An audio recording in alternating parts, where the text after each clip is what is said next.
তাহলে অন্যায়ের বিরুদ্ধে মোকাবেলা করার জন্য যে নবী ফরজ সালাত প্রয়োজনে ছেড়ে দিয়া, ফরজ রোজা প্রয়োজনে ছেড়ে দিয়া ময়দানে নেমে পড়েছেন, সেই নবীর উম্মতেরা বছরের পর বছর নামাজ পড়ছে, বছরের পর বছর রোজা করছে। আওয়াজ দিয়ে বলতে হবে কথা ঠিক কিনা? যদি ঠিক হয় তাহলে এবার বলুন, সমাজের মধ্যে অন্যায় আছে না নাই? কম আছে মনে হয়, অনেক কম। তাহলে সমাজের মধ্যে এত অন্যায়, আমি আজকে জিজ্ঞাসা করতে চাই, এত সুন্দর করে রোজা করলেন, তারাবি পড়লেন, নামাজ পড়লেন, এত সুন্দর করে সালাত আদায় করছেন, সমাজের অন্যায় দূর হয় না কেন? দূর না হওয়ার যে কারণ, সে কারণটাও তো আমাদের উদ্ঘাটন করা দরকার। কথা বলেন ঠিক নয় কি? কি সেই কারণ? আমরা যদি এই মাঠের কোনো একটা কর্নারে ফাঁকা জায়গায় একটা তেঁতুল গাছের চারা রোপণ করি, তেঁতুল গাছের চারা রোপণ করে আমরা যদি দোয়া করি সবাই মিলে আজকের মাহফিলে, এই দোয়া করি, আল্লাহ এবছর যদি নাও হয় আগামী বছর এইটাতে ফজলে আম দিয়ে দিও। আপনারা বলেন, এই দোয়া কবুল হওয়ার কোনো সম্ভাবনা আছে কি? গাছ কিসের?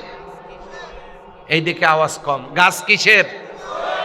তেঁতুলের। দোয়া কিসের?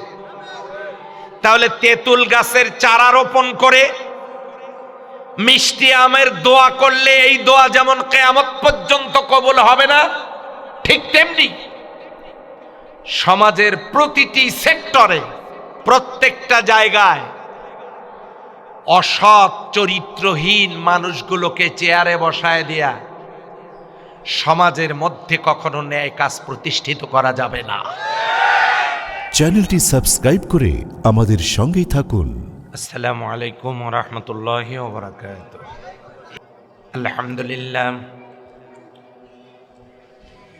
আলহামদুলিল্লাহ নাহমাদুহু ওয়া নাস্তাঈনুহু ওয়া নাস্তাগফিরুহু ওয়া নাউযু বিল্লাহি মিন শুরুরি আনফুসিনা ওয়া মিন সাইয়্যাতি আ'মালিনা। من يهد الله فلا مضل له ومن يضلل فلا هادي له ونشهد أن لا إله إلا الله وحده لا شريك له ونشهد أن سيدنا وحبيبنا ومولانا محمدا عبده ورسوله الذي أرسله بالحق بشيرا ونذيرا وداعيا إلى الله بإذنه وسراجا منيرا فقد قال الله تعالى في كلامه المجيد والفرقانه الحميد। জবান খুলে একসাথে মোহাব্বতের সাথে আওয়াজ দিয়ে সবাই পড়ে নেই, আউযু বিল্লাহি মিনাশ শাইতানির রাজীম। বিসমিল্লাহির রাহমানির রাহিম। أفغير دين الله يبغون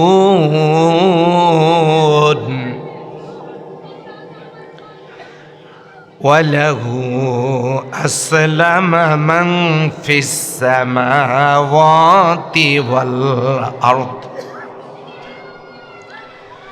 والأرض طوعا وكرها وإليه يرجعون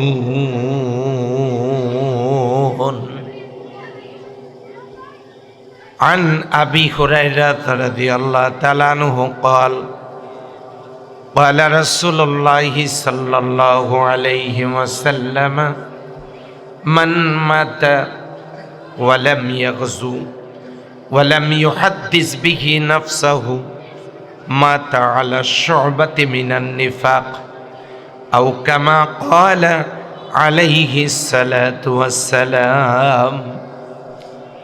সম্মানিত ভাইরা, আমি আপনাদের সামনে মহাগ্রন্থ আল কোরআনুল কারীম, যা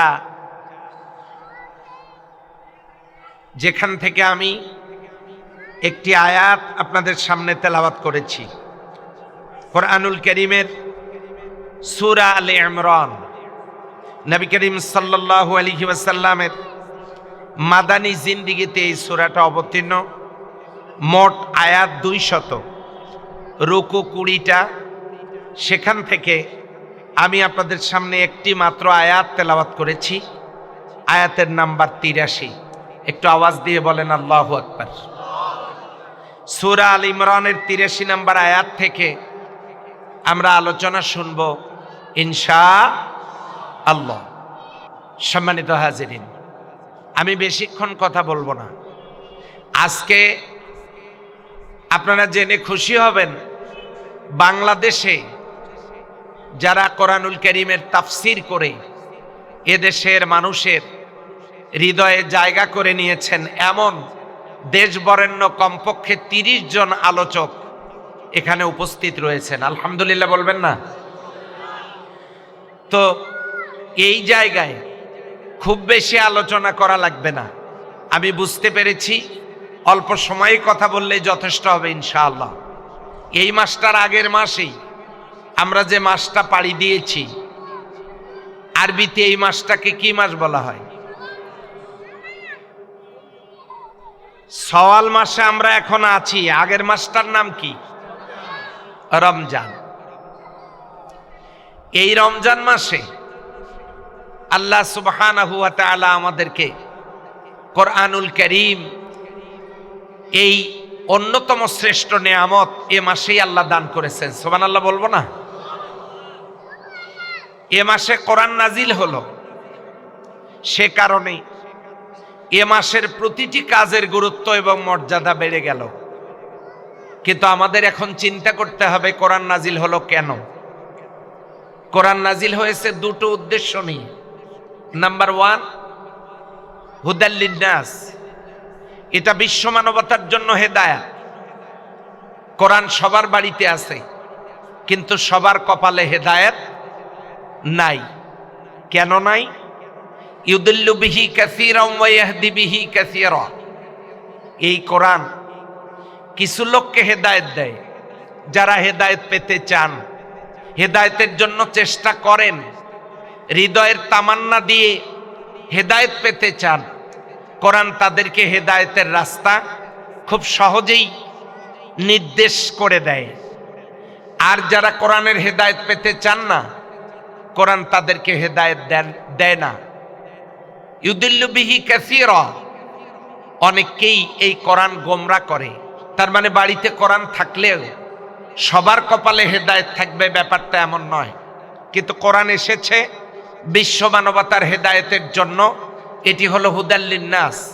কোরআন নাজিলের প্রথম কারণ, এটা বিশ্ব মানবতার হেদায়েতের গাইডলাইন। সুবহানাল্লাহ কালকে বলবো, কেমন?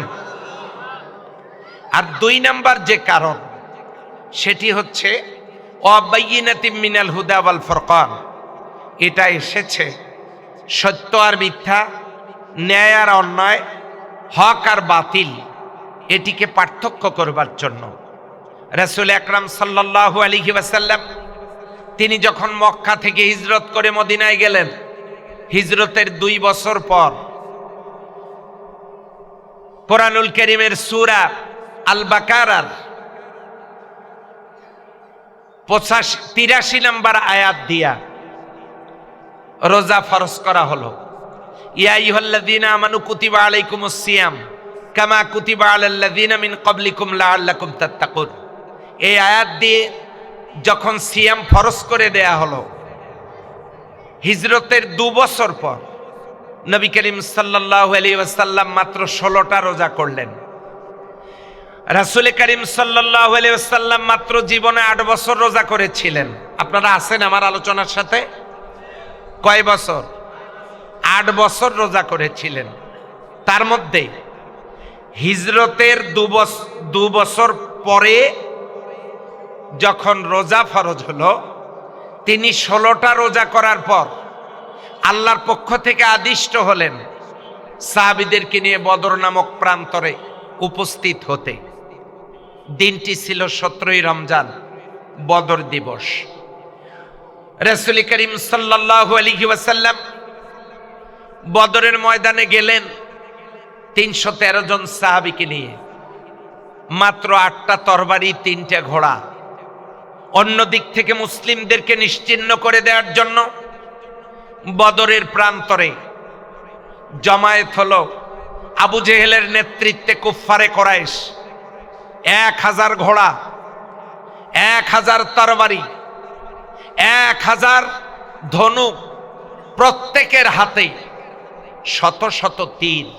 এগুলো নিয়ে তারা বদর নামক প্রান্তরে উপস্থিত। ইতিহাসের সবচাইতে অসম যুদ্ধ। এই যুদ্ধে রাসূল আকরাম সাল্লাল্লাহু আলাইহি ওয়াসাল্লাম 1 পেয়ালা পানি হাতে নিয়ে দাঁড়ায় গেলেন। সাহাবীদেরকে নির্দেশ করলেন তার দিকে তাকাতে। সাহাবাজমাইনগণ তাকালেন। আল্লাহর হাবিব সাল্লাল্লাহু আলাইহি ওয়াসাল্লাম এই পানি জোহরের পরে আসরের আগে তিনি পান করলেন। তারিখটা কয় তারিখ? কোন মাস? কি রোজা? ফরজ রোজা। আসরের আগে পানি পান করে তিনি ছেড়ে দিলেন। সাহাবাজমাইনদেরকে বললেন,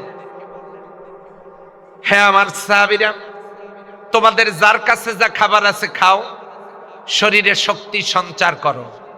যেহেতু একটু পরেই 1000 কাফের সৈন্যের বিরুদ্ধে বদরের ময়দানে নেমে পড়তে হবে। আজকে যারা রোজা ছেড়ে দিয়ে অন্যায়ের বিরুদ্ধে লড়াইয়ে বীরের মতো লড়াই করবে, তারাই আল্লাহর কাছে প্রিয় বান্দায় পরিণত হয়ে যাবে। বিশ্বনবী সাল্লাল্লাহু আলাইহি ওয়াসাল্লাম নিজে রোজা ছেড়ে দিলেন, সাহাবাজমাইনগণ রোজা ছেড়ে দিলেন। এটি ছিল হিজরতের 2য় বছরে 17ই রমজানে ফরজ রোজা কাজা করে অন্যায়ের বিরুদ্ধে ময়দানে নামার একটি উজ্জ্বল দৃষ্টান্ত।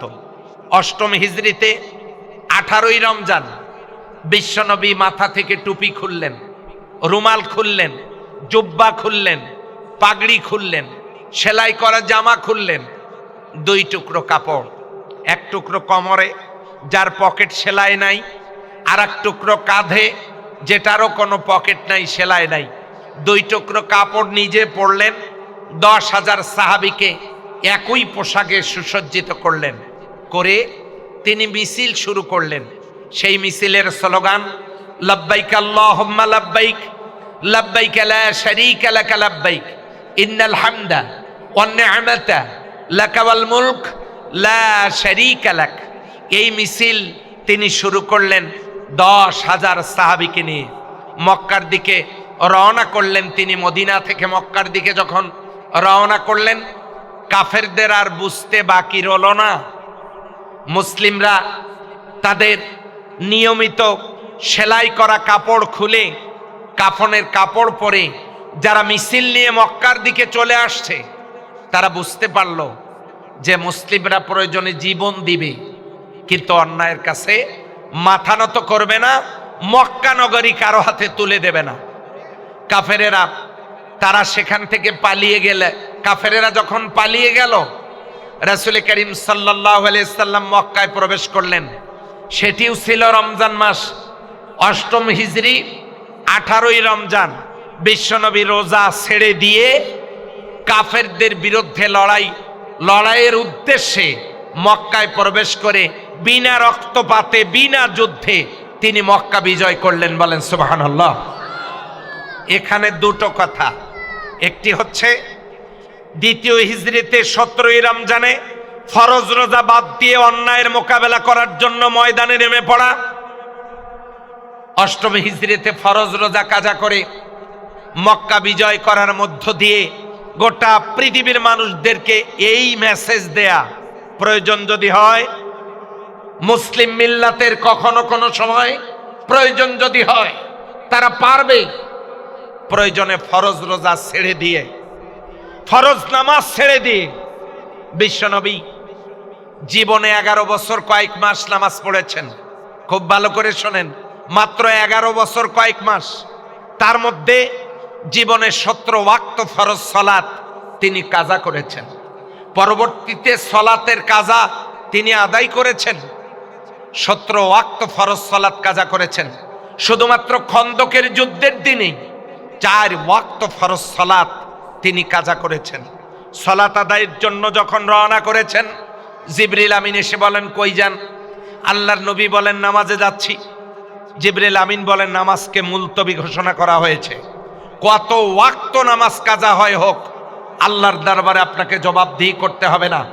আপনি এখন খন্দকের যুদ্ধের ময়দানে আপনি যদি সালাতে যান, চতুর্দিক থেকে কাফেরেরা ঘিরে ফেলে সমস্ত আয়োজন চুরমার করে দেবে।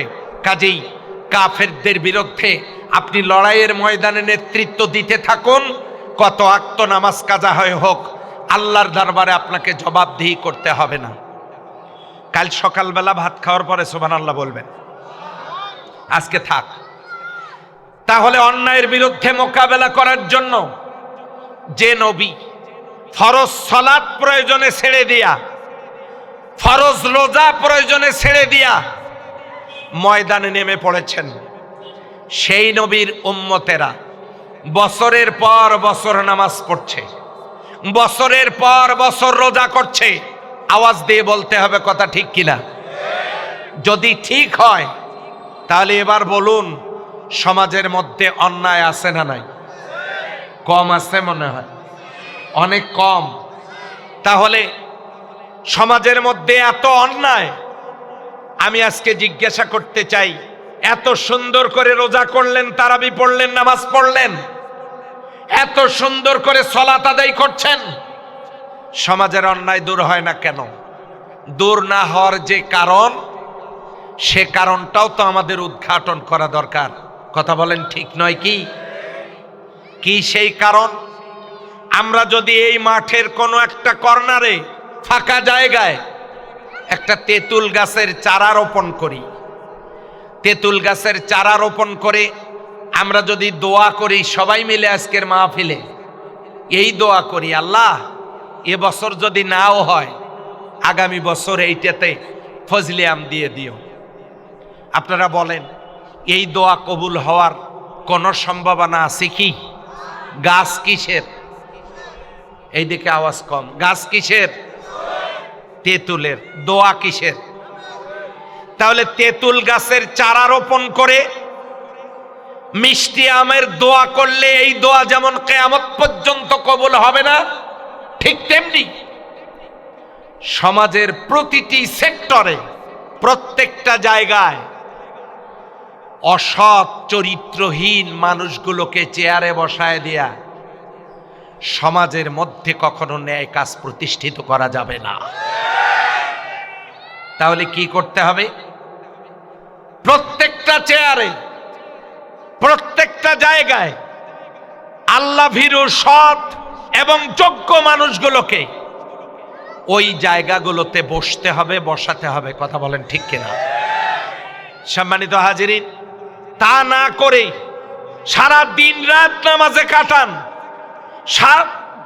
সারা বছর 5 দিন বাদ দিয়ে রোজা করেন, আপনার ব্যক্তি জীবন সুন্দর হবে, সমাজ থেকে পাপ সুন্দর, সমাজ থেকে পাপ তো সুন্দর হয় না, সমাজ থেকে পাপ মোচন হবে না। তাহলে এই সমাজ থেকে পাপ মোচন হোক, এটা কি আমরা চাই? কারা কারা চাই হাত তুলে দেখাতে পারবেন? কারা কারা চাই?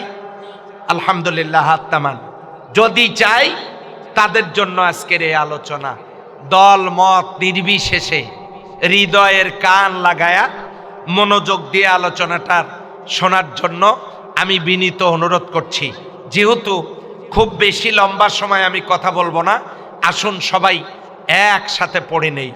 আউযু বিল্লাহি মিনাশ শাইতানির রাজিম। বিসমিল্লাহির রাহমানির রহিম। এদিকে মনে হয় আউযুবিল্লাহ বিসমিল্লাহ এখনো পর্যন্ত আসে নাই। আসছে আপনাদের এলাকায়? কই আওয়াজ তো দিলেন না। আসছে কি? আপনারা পড়তে পারলেন না, পড়তে পারলেন না। আজকে এমন সময় এই তাফসীর হচ্ছে যখন খরতাপ তাপদাহ, গোটা দেশ প্রায় খানিকটা অচল। খুলনা বিভাগের রাস্তাঘাটগুলোর পিচগুলো রাস্তার উপরে তরল হয়ে ভেসে উঠেছে, গাড়ি চলাচল করতে পারছে না। আজকে আমি যে অঞ্চল থেকে এসেছি, কৃষি জমি ফেটে চৌচির, ফসলগুলো পুড়ে যাচ্ছে। কঠিন একটা মুসিবত। আমরা একটা কঠিন সময় পাড়ি দিচ্ছি। বৃষ্টি নেই, বৃষ্টির জন্য ইস্তিসকার সালাত আদায় হচ্ছে দেশের বিভিন্ন প্রান্তরে। অথচ আমরা কোরআনের দিকে, কোরআনের আলোচনার দিকে একটু মনোযোগ দিয়া আল্লাহ যেখানে পড়তে বললেন ফাস্তাইজ বিল্লাহি মিনাশ শাইতানির রাজিম, আল্লাহ যেখানে পড়তে বললেন আমরা সেটা পড়তে পারলাম না। যে সূর্য মাথার উপরে, এই সূর্য পিঠ দিয়া দৈনিক আলো এবং তাপ পৃথিবীবাসীকে দিচ্ছে মাত্র 173 টন। এই সূর্য তার 12টা মুখ দিয়ে অন্যান্য গ্রহ নক্ষত্রগুলোকে প্রতিদিন আলো এবং তাপ দিচ্ছে 30 লক্ষ টন। 9,30,00,000 মাইল উপর থেকে মাত্র 173 টনের আলো তাপের এই প্রখর, এই তাপ আমরা সহ্য করতে পারছি না। অথচ কিয়ামতের ময়দানে সূর্যটা এর চাইতেও 100 গুণ পাওয়ারফুল সূর্য যখন ঘুরায়া তার 12টা মুখ দিয়ে ময়দান মাহশারের উপরে তাপ দিতে থাকবে, কল্পনাও করা যায় না। সেই জায়গাটাতে আমাদের মতো ব্যক্তিরা কি করে দাঁড়াবে, কিভাবে থাকবে? এই সূর্যের তাপ আমরা সহ্য করতে পারি না। আজকে সেই মহিমান্বিত সত্তার কালাম থেকে আমি কথা বলছি। আমি থাকবো, আপনারা থাকবেন। আমি রাজশাহীতে থাকবো না, আপনারা থাকবেন। কাল আর আমি থাকবো না। এই কয়েক মিনিটের জন্য একটু মনোযোগ চাচ্ছি, আশা করছি আমি পাবো কি? পাবো কি? রাজশাহীতে অনেক বড় বড় সাইয়্যেদ ওলামা ইকরাম আছেন, এখানে আমার পাশে বসে আমাকে পড়াতে পারবেন এমন যোগ্য ব্যক্তিরা এখানে আছেন। তারপরেও আমি অনুরোধ করব একটু কান লাগান। আমি কোরআন থেকে কি বলার জন্য এখানে এসেছি, আল্লাহ আমাকে এনেছেন। আল্লাহ রাব্বুল আলামিন বলেন, আফা গায়রা দীনিল্লাহি ইয়াবগুন। আফা গায়রা দীনিল্লাহি ইয়াবগুন, তোমরা এমন কি তালাশ করছো আল্লাহর দ্বীন বাদ দিয়া? ওয়ালাহু আসলামা মান ফিস সামাওয়াতি ওয়াল আরদ, ওয়া আর লাহু তার জন্য, আসলামা আত্মসমর্পণ করেছে, মান ফিস সামাওয়াতি ওয়াল আরদ আকাশ আর জমিনে যা কিছু আছে, ইস্তাওয়াউ ওয়া কারহা, ইচ্ছায় হোক আর অনিচ্ছায় হোক, আসমান আর জমিনে যা কিছু আছে সব কিছু আনুগত্যের মস্তক অবনত করে দিয়েছে। আওয়াজ দিয়ে বলেন কার কাছে? ওয়াইলাইহি রাজিউন, আর তার দিকেই প্রত্যাবর্তন করতে হবে। আয়াতটা ছোট্ট, সূরা আল ইমরানের 83 নম্বর আয়াত, ছোট্ট একটা আয়াত। ভিতরের অবস্থাটা এবারে লক্ষ্য করুন। আল্লাহ বলছেন, আফা গায়রা দীনিল্লাহি ইয়াবগুন, তোমরা আল্লাহর দ্বীন বাদ দিয়া, ইসলাম বাদ দিয়া অন্য কি তালাশ করছো? সম্মানিত ভাইরা, আল্লাহ বলছেন আকাশ আর জমিনে যা কিছু আছে, ইচ্ছায় হোক আর অনিচ্ছায় হোক, গোলামি করছে কার? কবুতর 50 কিলোমিটার দূরে চলে গেল, বিকেলবেলা কি SMS করা লাগে? বলেন, মাইকিং করা লাগে, মেসেজ দেয়া লাগে, বাড়িতে ফিরে আসে কার হুকুমে? আল্লাহর হুকুমে। এই কবুতর কি আজকে আল্লাহর এই কবুতর কি শুধু আজকে আল্লাহর হুকুমে চলে এসেছে, নাকি পৃথিবীর সৃষ্টির থেকে আজও পর্যন্ত একই সিস্টেমে চলে আসে? বোঝাতে পারছি না। রাজশাহীর আম গাছে তরমুজ ধরে, কি ধরে? সেটা কি এই বছর ধরেছে, নাকি এটা প্রথম থেকেই ধরছে? সূর্য কোন দিকে ওঠে? এটা কি আজকে উঠেছে না প্রতিদিন ওঠে? তাহলে আল্লাহ তাআলা বলছেন সৃষ্টির সূচনা লগ্ন থেকে এ পর্যন্ত, এমনকি কিয়ামত পর্যন্ত যা কিছু পরিচালিত হচ্ছে এবং হবে, সব কিছু আমার বাতানো নিয়মেই হচ্ছে এবং হবে। এটা হলো একটা ইসলাম। ইসলাম দুই প্রকার। ইসলাম কয় প্রকার? আপনারা হয়তো মনে করবেন আপনি আবার আজকে ইসলামটাকে ভাগ করার জন্য আসছেন। না, ইসলাম দুই প্রকার। একটা ইসলাম হলো প্রাকৃতিক ইসলাম, আর একটা ইসলাম হলো শরীয়ী ইসলাম। প্রাকৃতিক ইসলাম কি? প্রাকৃতিক ইসলাম হলো সেইটা সৃষ্টির সূচনা লগ্ন থেকে এ পর্যন্ত মহান আল্লাহ রব্বুল আলামিন যা কায়েম করেছেন, কায়েম রেখেছেন, কিয়ামত পর্যন্ত কায়েম রাখবেন, এটা হলো প্রাকৃতিক ইসলাম। আম গাছে আম ধরবে, সৃষ্টির সূচনা লগ্ন থেকে এটা ধরে, এখন ধরছে, কিয়ামত পর্যন্ত ধরবে। সূর্য পূর্ব দিকে উদিত হয়, পশ্চিমের দিকে অস্তমিত হয়, এটা সৃষ্টির সূচনা লগ্ন থেকে শুরু হয়েছে, এখন চলছে। আল্লাহ চাহে তো কিয়ামত পর্যন্ত এইটা চলবে। এমনি করে করে আপনি প্রত্যেকটা জিনিসের দিকে তাকায় দেখেন, আমার আল্লাহ তাআলা যা সৃষ্টি করেছেন, হুকুম দিয়েছেন, পরিচালিত করছেন, এটা সৃষ্টির সূচনা লগ্ন থেকে যা শুরু হয়েছে, এখন যা চলছে, কিয়ামত পর্যন্ত এটা চলবে। এই ইসলাম কায়েম করেছেন আল্লাহ নিজে। এটা কোনো, এই ইসলামকে কোনো মানুষের কায়েম করার দরকার নেই। কথাটা কি বুঝতে পেরেছেন? বোঝেন নাই? কেউ বুঝেছেন, কেউ বোঝেন নাই। পরিষ্কার করে দিচ্ছি, আল্লাহ যা কায়েম রেখেছেন, আল্লাহ যা কায়েম করেছেন, আল্লাহ যা কায়েম রেখেছেন, আল্লাহ যা কিয়ামত পর্যন্ত কায়েম রাখবেন, এটা হলো প্রাকৃতিক ইসলাম। এই ইসলাম আল্লাহ কায়েম করেছেন, আল্লাহ কায়েম রেখেছেন, আল্লাহ কায়েম রাখবেন। এই ইসলাম পৃথিবীর কোনো মানুষকে কায়েম করা লাগে নাই, কায়েম করতে হচ্ছে না, কায়েম করতে হবে না। সেই ইসলামটা প্রাকৃতিক ইসলাম, এটা আল্লাহ কায়েম করে রেখেছেন। সম্মানিত হাজিরিন, দ্বিতীয় প্রকারের ইসলাম হলো শরীয়ী ইসলাম। কি ইসলাম? কি ইসলাম? শরীয়ী ইসলাম। সেই ইসলাম আছে কোথায়? সেই ইসলাম আছে কোরআনুল কারীমে, সেই ইসলাম আছে হাদিসের ভিতরে। এই ইসলাম জিবরিল আমিনের মাধ্যমে নবী করিম সাল্লাল্লাহু আলাইহি ওয়াসাল্লামের দ্বারা এই ইসলাম আল্লাহ সুবহানাহু ওয়া তাআলা দান করেছেন।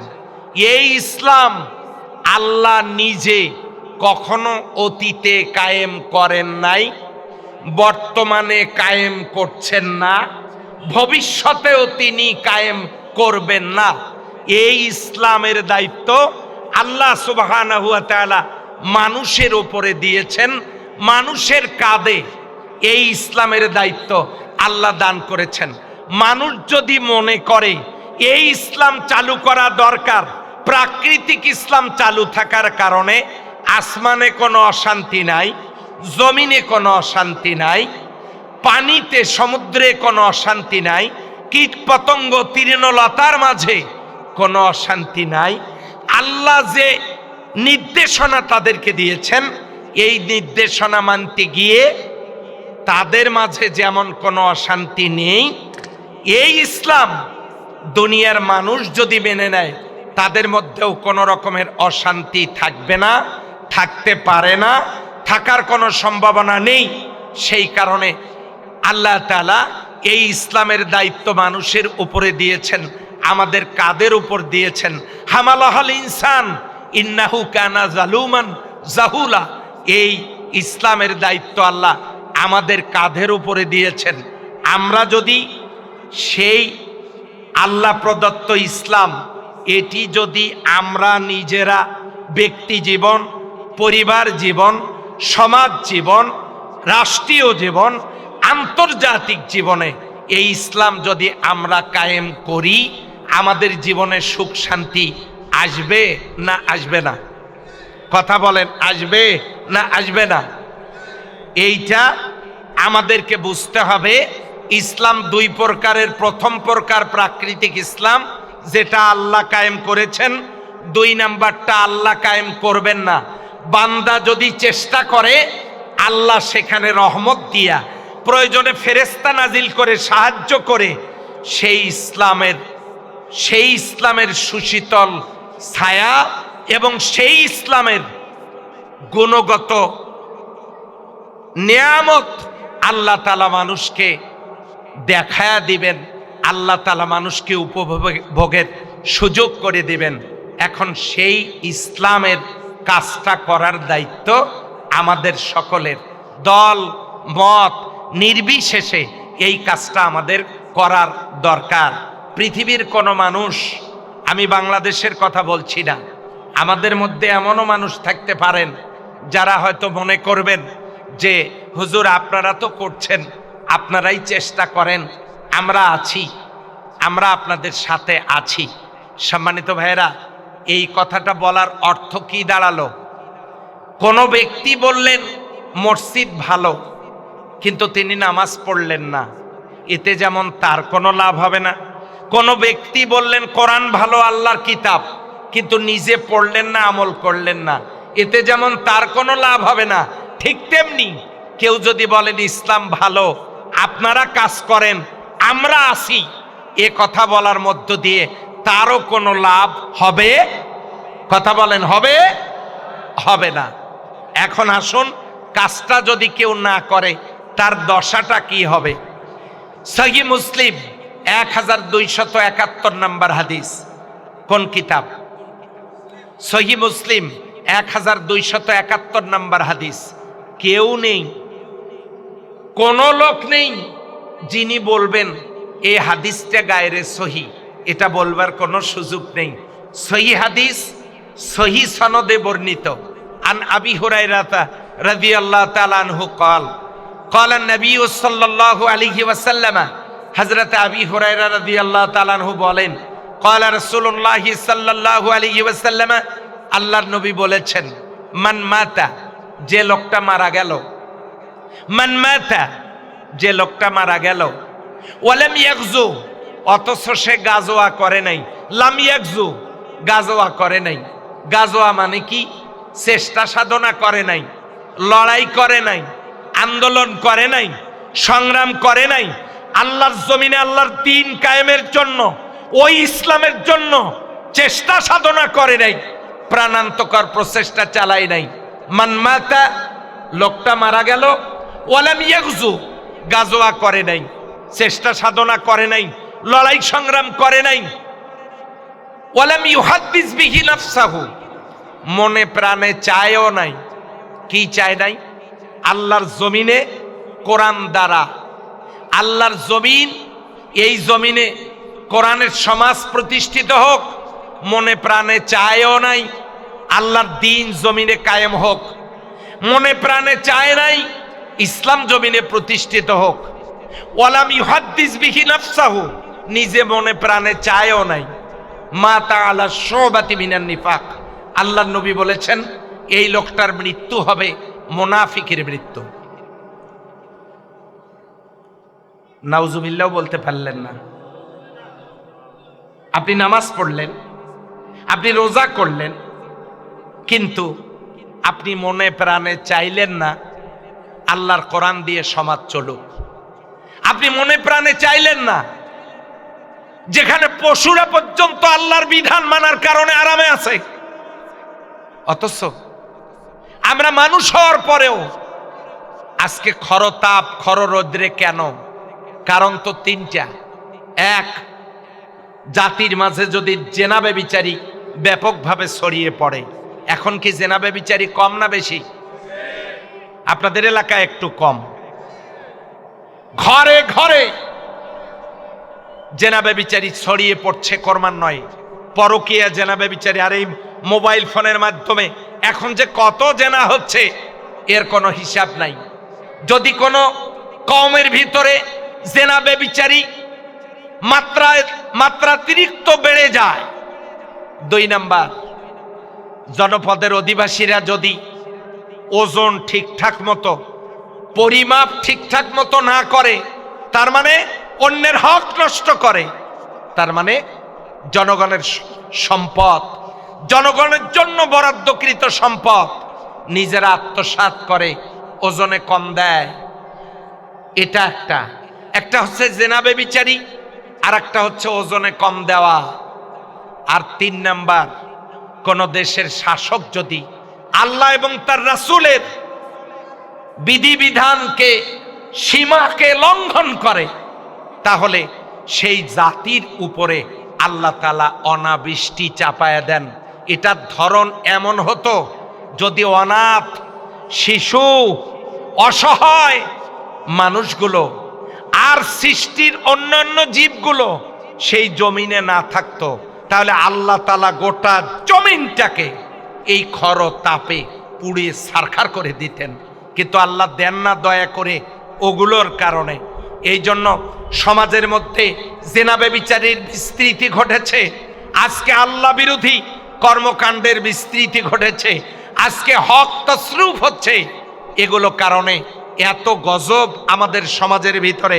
এই জন্য পশু পাখিগুলো আল্লাহর প্রাকৃতিক ইসলাম মানার কারণে আরামে আছে, অথচ আল্লাহ প্রদত্ত শরীয়ত ইসলাম, কোরআন আমাদের বাড়িতে থাকার পরেও, হাদিস আমাদের বাড়িতে থাকার পরেও আমরা সেই ইসলাম না মানার কারণে কত অশান্তিতে রয়েছি।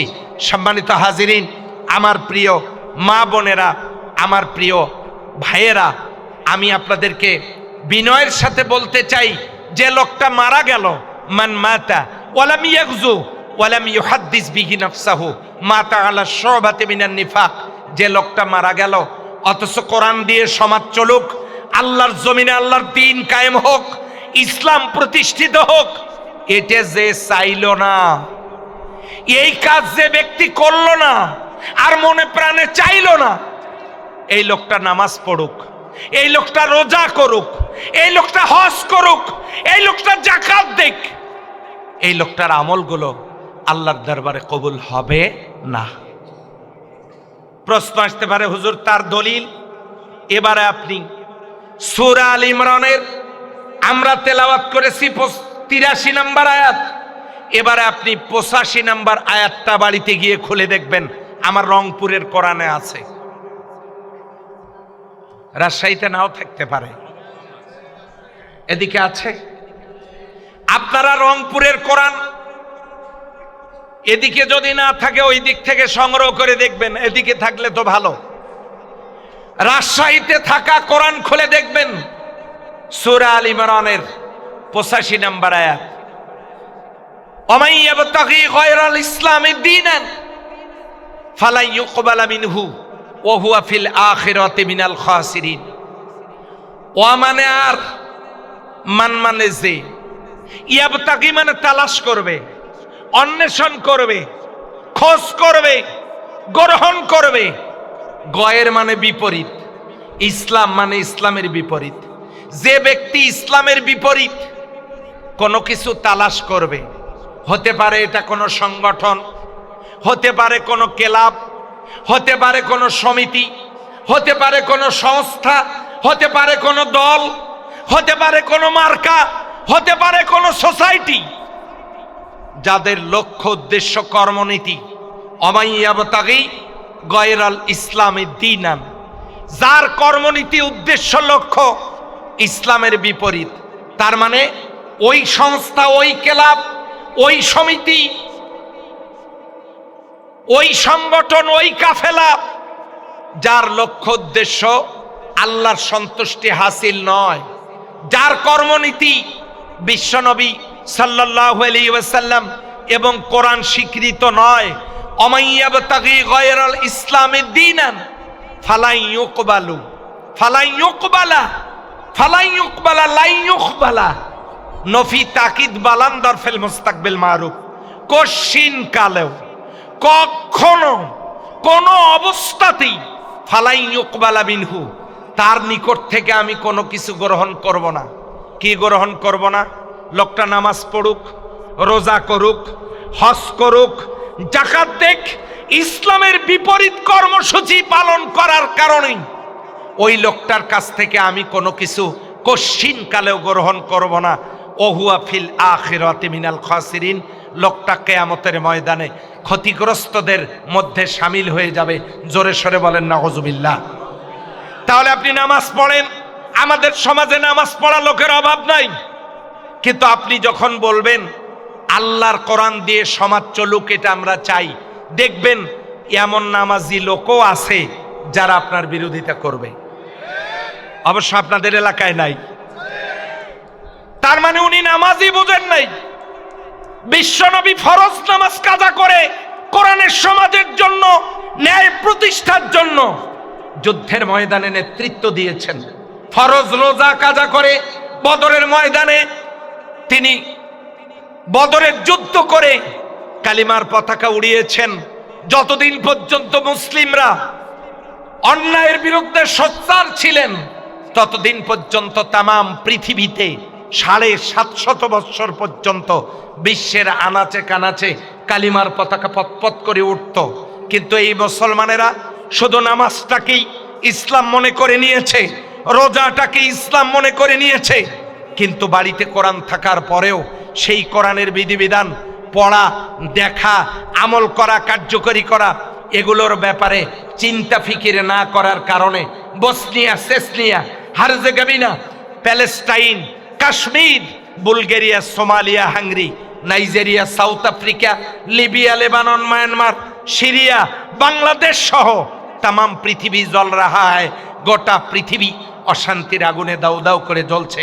আজকে ফিলিস্তিনে 35,000 শহীদ, 65,000 পঙ্গু, 3 লক্ষ বনি আদম যাদের বাড়িঘর জমিনের সাথে মিশিয়ে দেওয়া হয়েছে, যে বনি আদমেরা খোলা আকাশের নিচে দিনাতিপাত করছে। সম্মানিত হাজিরিন, আজকে এই সকল মানবতা, নির্যাতিত মানবতার মুক্তির জন্য সূরা নিসার 75 নম্বর আয়াতে আল্লাহ সুবহানাহু ওয়া তাআলা বলছেন, ওয়া মা লাকুম, তোমাদের কি হলো, লা তুকাতিলুনা, তোমরা লড়াই করছো না, সংগ্রাম করছো না, ফি সাবিলিল্লাহি, আল্লাহর পথে, ওয়াল মুস্তাদআফিনা মিনার রিজালি ওয়ান নিসাই ওয়াল বিলদানিল্লাযিনা ইয়াকুলুনা রাব্বানা আখরিজনা মিন হাযিহিল ক্বরিয়াতিজ যালিমি আহলুহা ওয়াজআল লানা মিন লাদুনকা ওয়ালিয়্যান ওয়াজআল লানা মিন লাদুনকা নাসীরা। তারা ফরিয়াদ করে বলছে, দুর্বল নারী, শিশু, অসহায় মানুষগুলো যারা ফরিয়াদ করে বলছে, রব্বানা আখরিজনা মিন হাযিহিল ক্বরিয়াতিজ যালিমি আহলুহা, আল্লাহ এই জালেম স্বৈরাচার জনপদ গোষ্ঠী থেকে তুমি আমাদেরকে বের করে নাও। ওয়াজআল লানা মিন লাদুনকা ওয়ালিয়্যান, আপনার পক্ষ থেকে আমাদের জন্য একজন অভিভাবক নির্ধারণ করে দাও। ওয়াজআল লানা মিন লাদুনকা নাসীরা, আপনার পক্ষ থেকে একজন সাহায্যকারী আমাদের জন্য প্রেরণ করো। গোটা পৃথিবীর জমিন থেকে, আপনারা তো জানেন সিরিয়াতে ছোট্ট একটা বাচ্চা, তাকে যখন হত্যা করা হচ্ছিল, ওই বাচ্চাটা তখন বলেছিল, আমি আমার আল্লাহকে গিয়ে সব বলে দেব।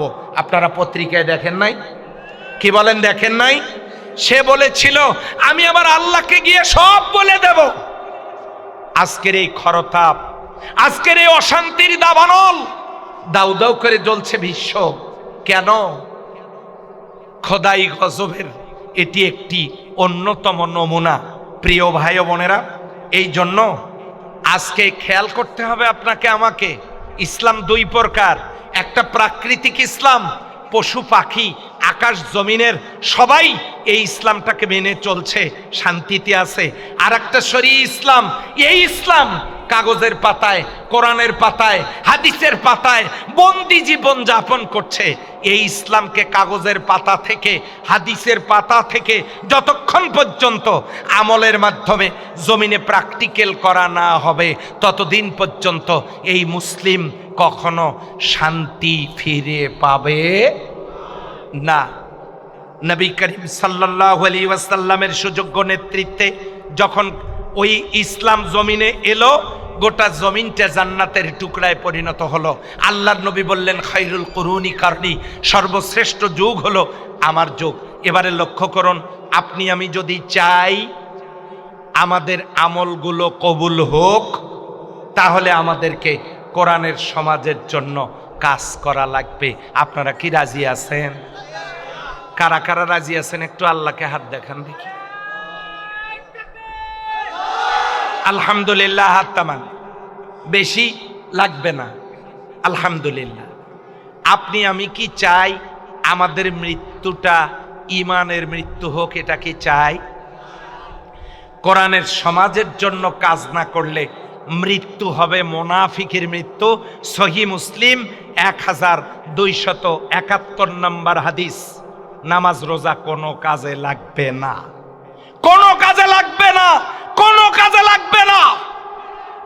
কারণ দৃষ্টান্ত দিলাম, এই ফরজ রোজা কাজা করে যে কাজ নবীজি নিজে করেছেন, ফরজ নামাজ কাজা করে যে কাজ বিশ্বনবী নিজে করে উম্মতদেরকে দেখায় দিলেন, প্রয়োজন যদি হয় ফরজ সালাত, ফরজ রোজা ছেড়ে দিয়ে হলেও অন্যায়ের বিরুদ্ধে মোকাবেলা করে আল্লাহর জমিনে আল্লাহর দ্বীন কায়েম করবা, সেই কাজ না করে সহজ কিস্তিতে বেহেশতে যাওয়ার মহা পরিকল্পনা সূরা আল ইমরানের 85 নম্বর আয়াত দিয়ে রহিত করা হয়েছে।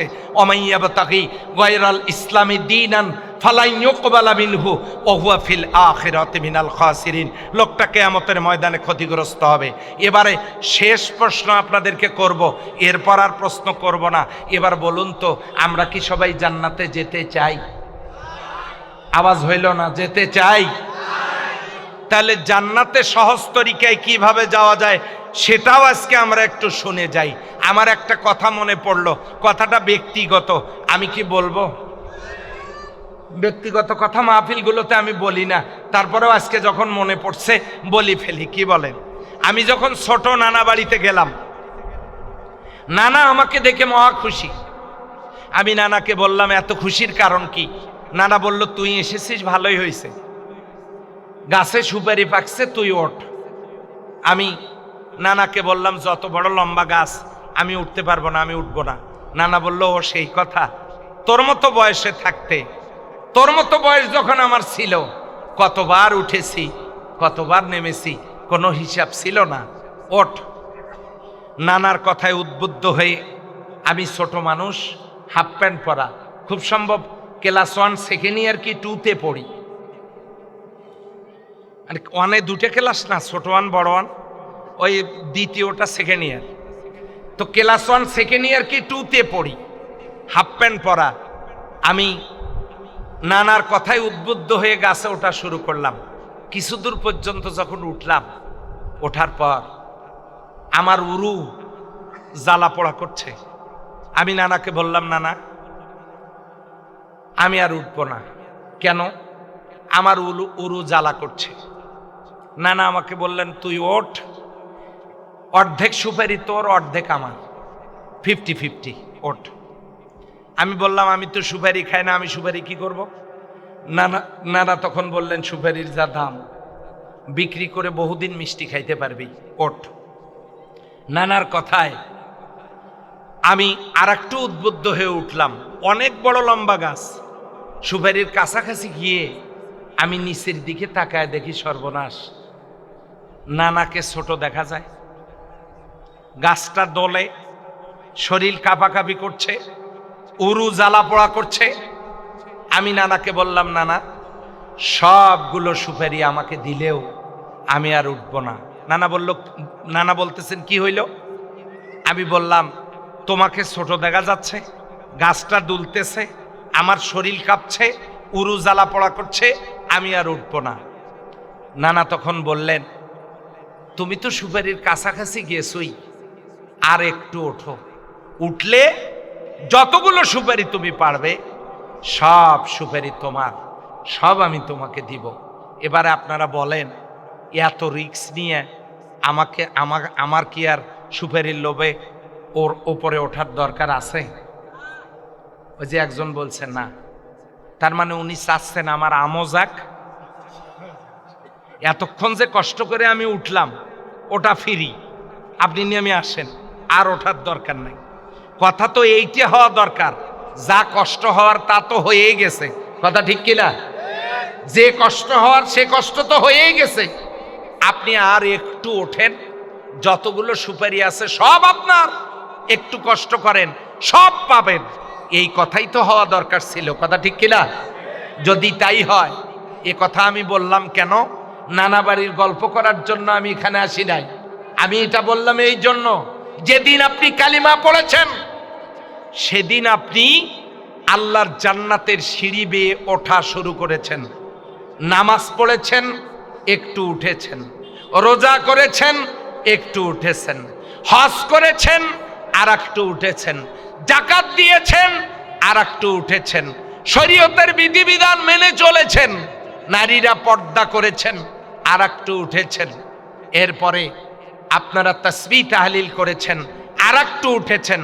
উঠতে উঠতে উঠতে উঠতে কষ্ট করতে করতে করতে করতে এখন আপনারা আল্লাহর জান্নাতের কাছাকাছি চলে গেছেন।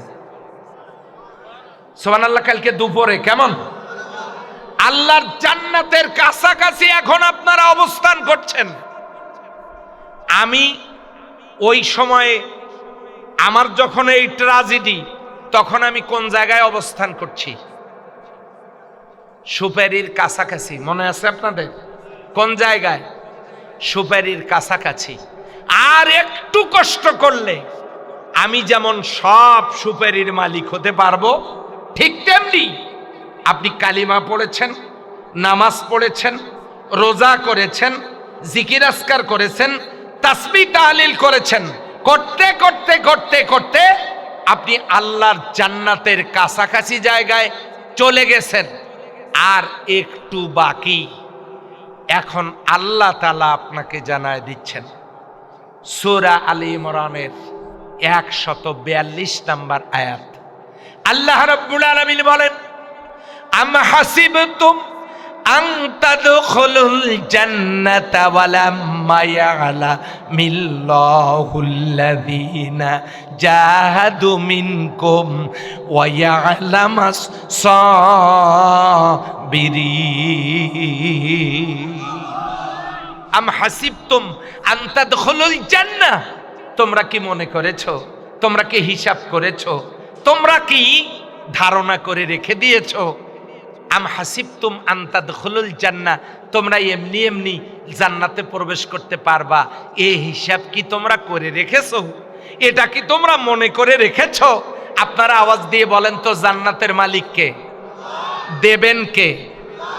তিনি বলছেন, আম হাসিবতুম আন তাদখুলুল জান্নাহ, তোমরা কি মনে করেছো আমি তোমাদেরকে এমনি এমনি জান্নাত দেব?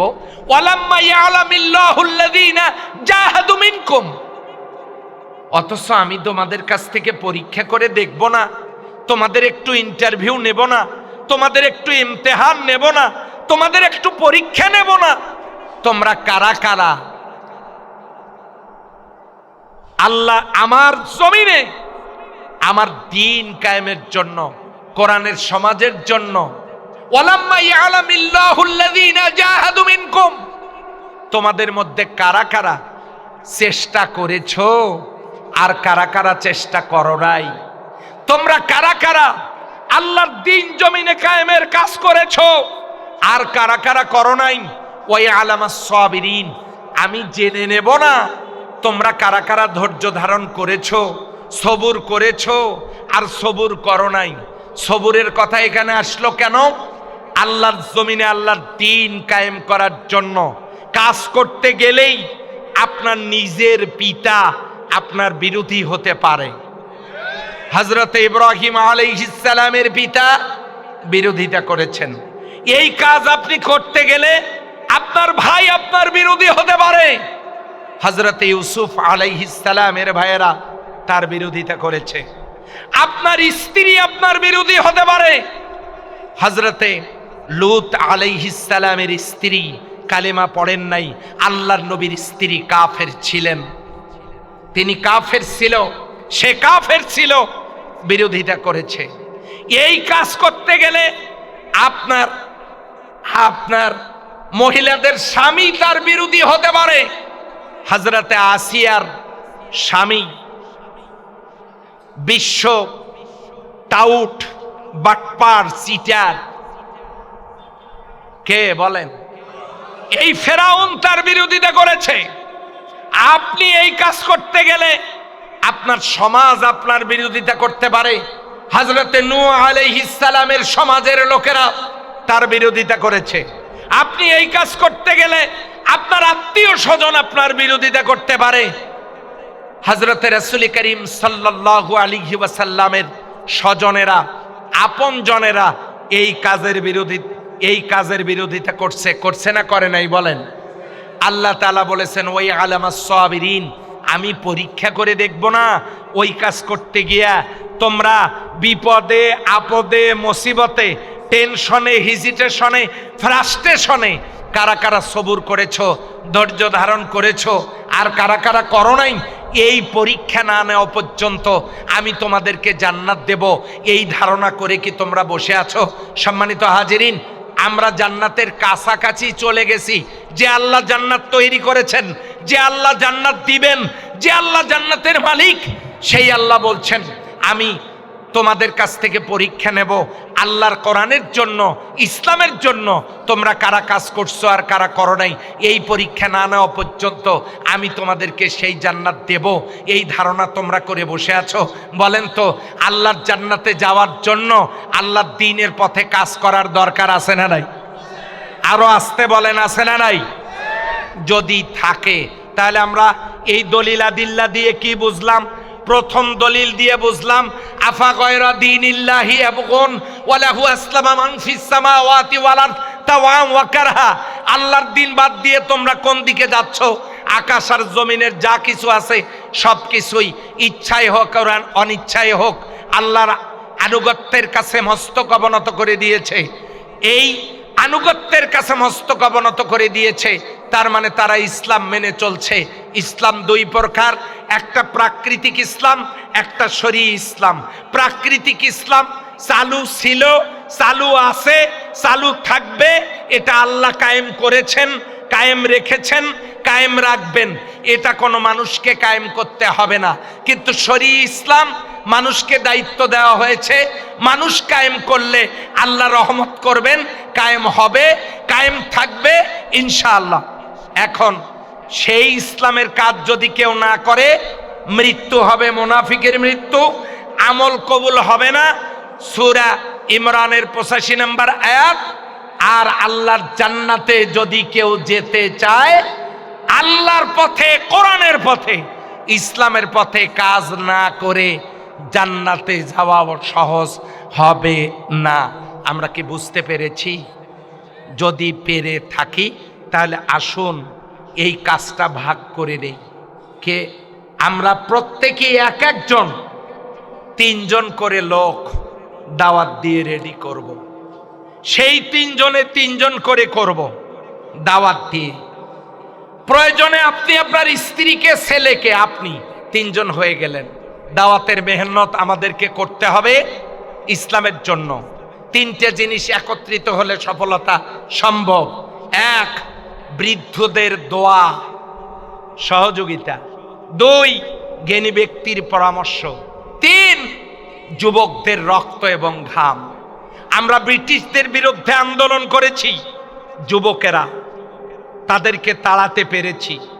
আমরা স্বাধীনতার জন্য লড়াই করেছি, যুবকরা, দামাল ছেলেরা বুকের তপ্ত রক্ত জমিনে ঢেলেছে। আমরা স্বাধীন পতাকা, স্বাধীন দেশ পেয়েছি। আমরা ভাষার জন্য রক্ত দিয়েছি। রফিক আব্দুস সালাম, বরকত, আব্দুল জব্বারেরা বুকের তপ্ত রক্ত দিয়েছি। আমরা ভাষা, মায়ের ভাষায় কথা বলতে পারছি। তার মানে তরুণ যুবকরা যদি এগিয়ে আসে তবেই সম্ভব আল্লাহর এই জমিনে কোরআন এবং ইসলামের এই সুমহান আদর্শকে ফুটিয়ে তুলে এর ফল্গুধারা চতুর্দিকে ছড়িয়ে দেয়া সম্ভব হবে। আমরা সক্ষম হব যদি আমরা এগিয়ে আসি। যুবকেরা রাজি আছেন কি? যদি রাজি থাকি তবেই মিলবে পৃথিবীর জমিনে অবারিত করুণা এবং রহমত। আল্লাহ তাআলা সকল গজব থেকে আমাদেরকে তার করুণা এবং রহমতের বাড়িধারায় সকলকে ধন্য করুন, এই আশাবাদ ব্যক্ত করে কর্তৃপক্ষকে আন্তরিক মোবারকবাদ জানিয়ে যারা আমার মতো একজন নগণ্য মানুষকে এই মাহফিলে দাওয়াত দিয়েছেন, এখানে সাইয়্যেদ উলামা ইকরাম আছেন, তাদের সামনে কথা বলার সুযোগ করে দিয়েছেন, আসুন আমরা এই আলোচনা থেকে এই সিদ্ধান্ত নিয়ে বাড়িতে ফিরি। এই দালিলিক কথাগুলোর উপরে আমরা একটু স্টাডি করে নিজেরা চলার পথ পাথেও গ্রহণ করি। আল্লাহ তৌফিক দান করুন। এতটুকুন কথা বলে আমি আমার কথা শেষ করতে চাই। একসাথে হাত তুলব। এই কঠিন খর তাবদাহে আমরা যে বিপর্যস্ত, আমরা দোয়া করব। এই দোয়ার জন্য সকলকে আহ্বান জানিয়ে আমি আমার কথা শেষ করছি। সুবহানাকাল্লাহুম্মা ওয়া বিহামদিকা আশহাদু আল্লা ইলাহা ইল্লা আনতা আস্তাগফিরুকা ওয়া আতুবু ইলাইক। আসসালামু আলাইকুম ওয়া রাহমাতুল্লাহি ওয়া বারাকাতুহু।